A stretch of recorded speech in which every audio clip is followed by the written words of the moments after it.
voor camoufleernette. Batterybestokking maak gereed.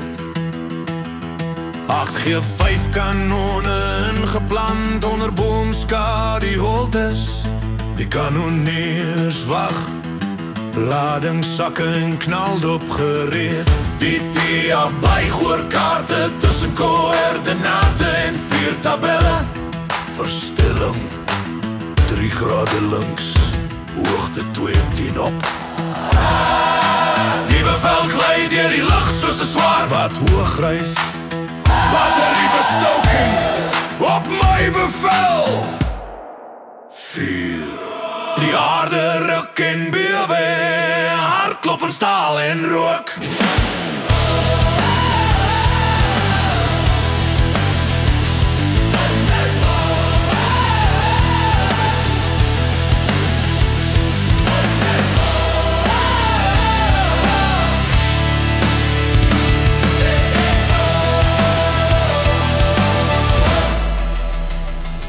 Die G5's brul geluid, kanons kop terug.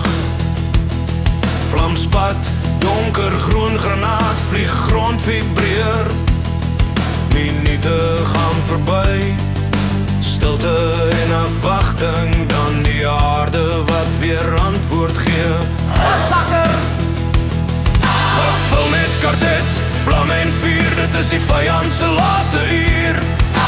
Observasie-offisier bevestig teiken, die kanoniers herlaai, die bevel herhaal. Batterybestokking 4.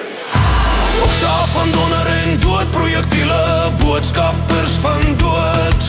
Ruwe ritmiese verskeuring van aarde, omgeploeg sonder waarde.